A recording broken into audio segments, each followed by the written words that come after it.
Hello and welcome to एडियरी अड्डा। आज हम डिस्कस करेंगे हमारा जो 21 अप्रैल एज वेल एज जो 22 अप्रैल का जो असम ट्रिब्यून न्यूज़ एनालिसिस है उसको, ठीक है, for various competitive exam like APSC, ADRE, Assam police etcetera. ठीक है, तो चलिए सबसे पहले देख लेते हैं आज हम कौन कौन सा आर्टिकल को डिस्कस करेंगे। तो फर्स्ट आर्टिकल हमारा रहेगा PM prime minister to visit state on September 8। हमारा स्टेट को विजिट करने आ रहे हैं। उसके बाद भूटान किंग रिलेटेड, उसके साथ साथ आपका सती साधनी दिवस और यूएस का जो वाइस प्रेसिडेंट है वो इंडिया के दौरे में है। ठीक है, उसके साथ साथ आपका चाइना का जो रोबोट को मैराथन में दौड़ाया। तो ये 5 आर्टिकल हम क्या करेंगे आज डिस्कस करेंगे। ठीक है, तो ये आपका क्यूआर कोड को स्कैन करके पीडीएफ और फ्री गाइडेंस आप ले सकते हो। हमने ऑलरेडी एपीएससी क्रैश कोर्स और एडीआरई का आपका कंप्लीट एक बैच लॉन्च किया, संपूर्ण batch absolutely free, completely free. तो आप हमारा चैनल को सब्सक्राइब प्लस विजिट करके ये आपको सुविधा ले सकते हो। ठीक है, तो first article prime minister to visit state on September 8। हमारा जो प्राइम मिनिस्टर है that is prime minister Narendra Modi, वो सितंबर 8 को, क्योंकि उनका जो प्राइम मिनिस्टर होते हैं या जो बड़े बड़े लीडर होते हैं उनका जो शेड्यूल होता है वो बहुत पहले से ही तय कर दिया जाता है, क्योंकि उनका बहुत बिजी शेड्यूल होता है। तो उसकी वजह से बहुत पहले तो वो सितंबर 8 के अराउंड क्या होंगे, आसाम में आएंगे। तो आसाम में क्यों आएंगे प्राइम मिनिस्टर नरेंद्र मोदी? ठीक है, तो हाई लेवल पॉलिटिकल अटेंशन, उसके साथ साथ सिग्निफाइज आसाम का जितना भी आपका strategic, political and economic importance है, तो उन सारे चीज़ों को डिस्कस करने के लिए, उसके साथ साथ कुछ प्रोजेक्ट को भी इनोग्रेट करने के लिए प्राइम मिनिस्टर मोदी इंडिया को आसाम को विजिट करेंगे। ठीक है, तो पर्पज ऑफ विजिट क्या रहने वाला है? तो वो इनागुरल सेरेमनी ऑफ इंफ्रास्ट्रक्चर, तो जितना भी इंफ्रास्ट्रक्चर बन रहा है जैसे ब्रिज हो गया, हाईवे हो गया, एयरपोर्ट हो गया, बड़े बड़े, तो उनको इनागुरेट करने कौन आएंगे? प्राइम मिनिस्टर मोदी आएंगे। उसके साथ साथ जो डेवलपमेंटल प्रोजेक्ट है, कल्चरल गवर्नमेंटल इंस्टीट्यूशन है, तो ये सबको इनागुरेट करने के लिए prime minister Modi India Assam को विजिट करेंगे। ठीक है, तो इंफ्रास्ट्रक्चर एंड कनेक्टिविटी फोकस क्या क्या है आसाम में? तो भारतमाला परियोजना, तो भारतमाला के अंडर एक होता है उड़ान क्या होता है? उड़े देश का आम नागरिक, जो रीजनल फ्लाइट के साथ आपका मेन जो एयरपोर्ट है जैसे आपका मुंबई, दिल्ली को कनेक्टिविटी किया जा रहा है उड़ान स्कीम के अंदर। तो ये सब का जो आपका इनोग्रेशन है, ठीक है, कनेक्टिविटी, उसको उद्घाटन करने के लिए, उसके साथ साथ जो सागरमाला प्रोजेक्ट है आपका, जो कनेक्टिव किया जा रहा है इनलैंड वाटरवे से पूरा देश को। ठीक है, उसको जैसे आपका ब्रह्मपुत्र में कौन सा वाटरवे है, नेशनल 1 वाटरवे, तो ये सब का कुछ प्रोजेक्ट आपको गुवाहाटी में भी बन रहा है, टर्मिनल वगैरह। तो ये सबको करने के लिए, इनागुरेट करने के लिए क्या आएंगे आपका, ये सब का जो कुछ पोर्शन है उसको इनागुरेट करने के लिए। उसके साथ साथ north east special infrastructure development scheme, जो आपका टारगेट कर रहा है नॉर्थ ईस्ट का जो इंफ्रास्ट्रक्चर की कमी है, जो इंफ्रास्ट्रक्चर उतना डेवलप नहीं हो पाया, तो उसको दूर करने के लिए वो जो आपका स्कीम है। तो ये सब क्या है आपका इंफ्रास्ट्रक्चर एंड कनेक्टिविटी फोकस है रिलेटेड टू आसाम। ठीक है, तो ये हमारा आर्टिकल यहाँ पे खत्म होता है। Next, Bhutan king visit Jogighopa logistic park. ठीक है, तो जोगीघोपा कहाँ पे? कोई भी ऐसा अगर आसाम का कोई भी जगह आपका करंट अफेयर्स में आता है तो उसको तुरंत डिस्ट्रिक्ट कहाँ है उसको जान लेना। ठीक है, क्योंकि एग्जाम में एपीएससी में काफ़ी बार मैच द फॉलोइंग आता है डिस्ट्रिक्ट के साथ आपका जगह को वो करने के लिए। तो जो भूटान का किंग है, ठीक है, भूटान में क्या है, मोनार्की चल रहा है, लेकिन तो वो भूटान का जो किंग है वो कहाँ पे आए हैं? आपका जोगीघोपा में आए हैं। वहाँ पे एक लॉजिस्टिक पार्क बन रहा है, तो उससे क्या होगा, भूटान को भी मदद मिलेगा। तो किंग जिग्मे जो उनका लंबा नाम है, तो वो भूटान का मोनार्क है, वो विजिट किया कहाँ पे?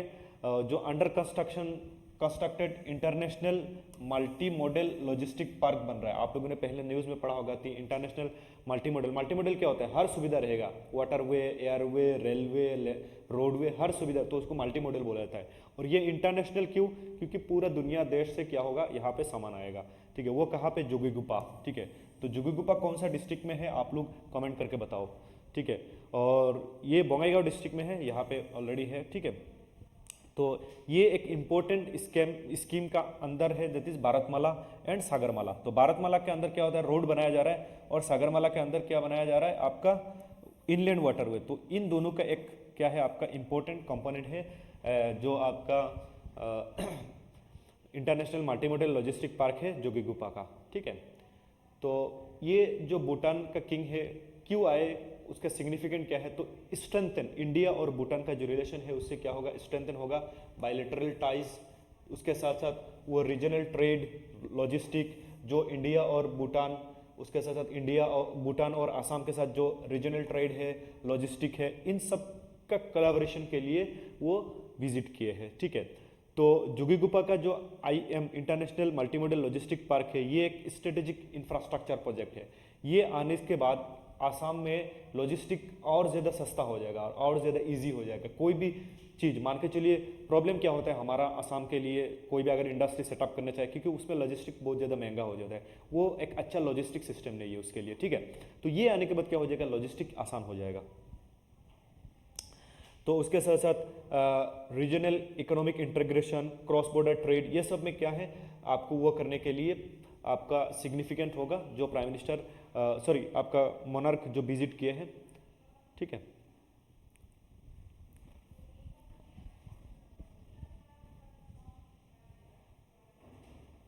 एक मिनट, आपका स्टार्ट हो गया PPT।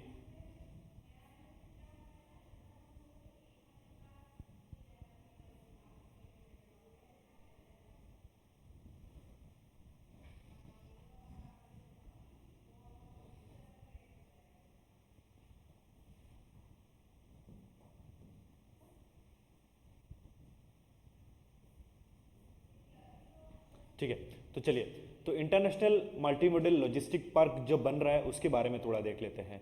तो उसका नाम क्या है, international multi modal logistic park. वह कहाँ पे बन रहा है, जोगीघोपा में, बोंगाईगांव डिस्ट्रिक्ट में, ठीक है, ये याद रखना।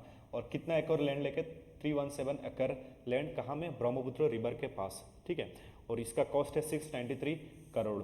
और ये कौन इंप्लीमेंट कर रहा है, कौन बना रहा है, national highway and infrastructure development corporation, वो उसका इम्प्लीमेंटिंग एजेंसी है। और फंडिंग कौन कर रहा है, not Assam government, completely by the government of India. और ये कब से स्टार्ट हो जाएगा, बोला जा रहा है कि 2025 का आखिर तक क्या हो जाएगा, ये स्टार्ट हो जाएगा। ये स्टार्ट होने के बाद आपका लॉजिस्टिक काफ़ी ज़्यादा सस्ता होने वाला है।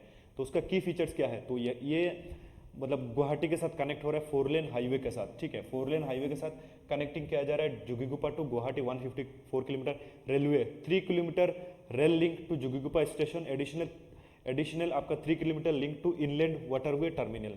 तो ये पूरा रेलवे के साथ उसको पूरा वो जो पार्क बन रहा है उसको लिंक किया जा रहा है, उसको इनलैंड वाटरवे तक लिंक किया जा रहा है, ठीक है। उसके साथ एयर के साथ प्रॉक्सिमिटी टू रूपसी एयरपोर्ट, तो रूपसी एयरपोर्ट के साथ उसको 4 लेन रोड के साथ कनेक्ट किया जा रहा है। उसके साथ आपका वाटरवे, जैसे आपका नेशनल वाटरवे 1 वाला तो आपका प्रयागराज टू हल्दिया वाला, तो 2 के साथ कनेक्टिविटी किया जा रहा है, उसका 2 के पास के ही है 2, ठीक है। तो ये आपका है। उसके साथ साथ रिलेवेंस क्या है इंडिया भूटान रिलेशन का, तो India is Bhutan largest trading partner. Bhutan का सबसे बड़ा ट्रेडिंग, सबसे ज़्यादा ट्रेड इंडिया के साथ होता है, ठीक है। उसके साथ साथ आपका डेवलपमेंटल पार्टनर भी है। और ये IMLP भूटान को क्या करेगा, क्योंकि भूटान से क्या होता है आपका ये आपका आसान होता है, आसाम पास होता है। तो इधर से अगर हम देखें तो बे ऑफ बंगाल से इधर कोई भी अगर शिप आए तो ये डायरेक्टली आके थ्रू दिस यहाँ पे आपका दुबरी के साथ इधर जा सकता है, या तो यहाँ पे जोगीघोपा जो पोर्ट है यहाँ से फिर उसको डायरेक्ट हम कहाँ में, भूटान में पहुँचा सकते हैं, ठीक है। तो direct access to sea road, क्योंकि भूटान एक लैंडलॉक कंट्री है, तो ये आसाम के थ्रू सी तक जा सकता है। उसके साथ साथ आपका वेस्ट बंगाल होके आपका जो हल्दिया पोर्ट होके वो डायरेक्ट एक्सेस ले सकता है सी रूट के साथ, ठीक है। उसके साथ साथ trade infrastructure through Indian ports, जैसे कलकत्ता हल्दिया पोर्ट को यूज़ करके उसका ट्रेड को बढ़ावा, ट्रेड में उसका आपका शेयर इंक्रीज हो सकता है। उसके साथ साथ आपका उसको बेटर मार्केट एक्सेस मिल जाएगा, कहाँ, एशियन बांग्लादेश का through Assam, through India, Bhutan का। नेक्स्ट जो थर्ड आर्टिकल है दैट इज सती साधनी दिवस। तो सती साधनी हम सबको पता है कि वो एक सुटिया आपका क्वीन थे, ठीक है, सुतिया क्वीन। तो ऑब्जर्व ऑफ सती साधनी दिवस, ठीक है। तो उनका जो हीरोइक लेगेसी था, उन्होंने क्या किया था, जब अहोम ने आपका सुटिया किंगडम के ऊपर हमला किया था, तो उस टाइम उन्होंने क्या कि अपने अहोम का फोर्स के सामने नहीं है, आपने जान दे दिया पहाड़ से गिर के, ठीक है। तो उनका जो ये हीरोइक स्टांस था उसको क्या किया जाता है, ऑब्जर्व आपका सेलिब्रेट किया जाता है, ठीक है। उसके साथ साथ highlight her role in resisting external invasion, जो एक्सटर्नल इन्विजन हुआ था during fall of Sutiya kingdom. तो सुटिया किंगडम का जब फॉल हुआ था तब। तो सती साधनी दिवस कब ऑब्जर्व किया जाता है, अप्रैल 21 को, ठीक है। और ये ऑफिशियली गवर्नमेंट ऑफ आसाम ने क्या किया, उसको रिकॉग्नाइज किया। तो सती साधनी दिवस सम रिफ्लेक्शन, तो Sati Sadhani was the last queen of Sutiya kingdom, क्योंकि उसके बाद सुटिया किंगडम क्या हो गया था, एनेक्स हो गया था अहोम में, ठीक है। तो diet fighting against the Ahom invasion, तो अहोम का इन्वेजन का अगेंस्ट में फाइट करते हुए उनका जान उन्होंने दे दिया, ठीक है। तो सती सदनी क्या है, एक इम्पोर्टेंट फीमेल वो है हमारे लिए रोल मॉडल है, ठीक है। तो उस उनके मेमोरी में क्या किया जाता है, ये सती साधनी दिवस को ऑब्जर्व किया जाता है। तो हमारा एग्जाम में यहाँ से आने की क्वेश्चन ज़्यादा है, ठीक है। तो सुटिया डायनेस्टी के बारे में जान लीजिए, वो कहाँ पे था, वो अपर असम में यहाँ पे था, ठीक है। और उसका कैपिटल सदिया, आज जो तिनसुकिया में सदिया है वहाँ पे उसका कैपिटल था। फाउंडर कौन था, बिरपल, तो ये याद रखना, फाउंडर बिरपल। और आपका रिलीजन हिंदुइज्म, ठीक है। और कब वो फॉल हुआ था, 1523। कौन सा किंग था उस टाइम, बताओ कौन सा अहोम किंग था जिन्होंने उसको कैप्चर्ड किया था, ठीक है। और इसको ये बताओ कमेंट में, कॉन्क्वर्ड बाय अहोम। उसके बाद फोर्थ जो आर्टिकल है, US vice president Vensi विगिन 4 day India visit. तो इन्होंने प्रेसिडेंट होने के बाद जो बाइडेन के साथ वो भी वाइस प्रेसिडेंट बने, ठीक है। तो उसके बाद इन्होंने फर्स्ट इंडिया विजिट किया है, ठीक है। तो US vice president JD Vance 4 day official visit में है इंडिया, और वो फर्स्ट विजिट है आफ्टर एज्यूमिंग द ऑफिस। और ये किन किन के साथ मीटिंग में बैठेंगे, आपका प्राइम मिनिस्टर नरेंद्र मोदी, उसके साथ साथ आपका जितने भी इंपॉर्टेंट लीडर है तो उनके साथ उनका मीटिंग होगा। किसके लिए, बायलैटरल रिलेशन इंडिया और यूएस का, ठीक है। मेनली किस पे फोकस किया जाएगा, ट्रेड, डिफेंस, उसके साथ साथ आपका जियोपॉलिटिकल अलाइनमेंट, ये सब में क्या किया जाएगा, फोकस किया जाएगा, ठीक है। तो हाई लेवल बायलैटरल टॉक्स होगा between prime minister Modi and जो उसके साथ साथ आपका जयशंकर डिफेंस मिनिस्टर, ये सब के साथ आपका क्या होगा, डिस्कशन होगा, ठीक है। और आपका डिफेंस में कोलैबोरेशन होने का चांसेस है, cyber security, AI partnership, regional security, ये सब क्या होगा, इसमें हाई लेवल बायलैटरल टॉक्स होगा। तो इंडिया और यूएस का रिलेशनशिप को थोड़ा देख लेते हैं। तो यूएस क्या है, इंडियाज लार्जेस्ट ट्रेडिंग पार्टनर, ठीक है। उसके साथ साथ आपका बायलैटरल ट्रेड कितना है, 191 बिलियन डॉलर है, ठीक है। की एक्सपोर्ट, हम क्या एक्सपोर्ट करते हैं, फार्मा, आईटी, टेक्सटाइल। तो हमारा क्या होता है, एक्सपोर्ट ज़्यादा हो जाता है। चाइना से तो हमारा इंपोर्ट ज़्यादा होता है, लेकिन अमेरिका के साथ एक्सपोर्ट ज़्यादा होता है हमारा, ठीक है। और हम क्या इंपोर्ट करते हैं, एयरक्राफ्ट, जितना भी एयरक्राफ्ट है, बोइंग का, उसके साथ साथ आपका एयरबस का, ये सब, उसके साथ इलेक्ट्रॉनिक्स, एनर्जी, ये सब हम क्या करते हैं, इंपोर्ट करते हैं। तो हम किन किन ग्रुप का मेंबर है, तो क्वाड का मेंबर है। क्वाड में 4 कंट्री आता है, कौन कौन सा बताइए, यूएस, उसके साथ साथ आपका इंडिया, और कौन कौन दूसरा 2 कंट्री, दैट इज आपका I think Japan and Australia, ठीक है। उसके साथ साथ हमारा जो एक्सरसाइज होता है इंडियन आर्मी के द्वारा किया जाता है, युद्ध अभ्यास, मालावर एक्सरसाइज नेवी के साथ होता है, दोनों नेवी मिलके, कोप इंडिया, वो एयरफोर्स के साथ, दोनों एयरफोर्स मिलके ये एक्सरसाइज किया जाता है, ठीक है। उसके साथ हम G20 का मेंबर है, IPEE का मेंबर है, ठीक है, IPEF सॉरी। उसके बाद जो 5th आर्टिकल है, that is China holds world's first humanoid robot half marathon. तो चाइना ने किया कि एक रोबोट को मैराथन में दौड़ाया, ठीक है। तो ये आपका एक रिकॉर्ड है। तो mark A milestone in human robot interaction in sports. तो रोबोट के साथ साथ ह्यूमन के साथ साथ रोबोट भी दौड़ रहे थे, ठीक है। तो इसकी वजह से दुनिया का अटेंशन जहाँ चाइना पे पड़ा। तो ये कहाँ पे हो रहा था, आपका बीजिंग में हो रहा था, ठीक है, ये मैराथन।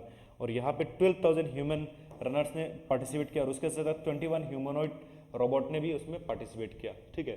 तो रोबोट का परफॉर्मेंस कैसा था, ओनली 21 रोबोट में 6 ने फिनिश कर पाया, कंप्लीट द रेस।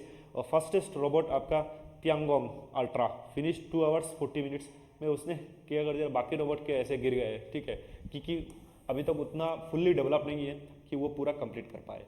तो यहाँ पे जाके हमारा वो ख़त्म होता है आपका। तो अभी जो हमने डिस्कस किया, तो उससे बताओ, Sati Sadni was a queen of which dynasty, कौन सा डायनेस्टी का क्वीन था सती सदनी। उसके बाद आपका the government of Assam observe Sati Sadni दिवस ऑन व्हिच डे। ये सब कमेंट में बताओ, ठीक है। आप लोगों को लास्ट में मैं आंसर दे दूंगा, तो अभी कमेंट टाइप करो अगर आप वीडियो को देख रहे हो। उसके साथ साथ आपका the first multi modal logistic park in India is being developed eight, कहाँ पे बनने जा रहा है, ठीक है, बताओ। उसके साथ साथ आपका multi modal logistic park in Assam is a part of which national scheme, कौन सा नेशनल स्कीम के अंदर अभी अभी हमने डिस्कस किया उसको बनाया जा रहा है। उसके साथ साथ आपका in which country was the world's first humanoid robot half marathon held, तो कौन सा कंट्री में ये हुआ है। तो यहाँ पे जाके इसका क्या है, आंसर है। तो थैंक यू, स्टे ट्यून। और हमारा दूसरा कोर्सेज भी चल रहा है, वो भी आप देख सकते हो आपका ग्रुप का यूट्यूब का वीडियो में जाके या प्लेलिस्ट में जाके।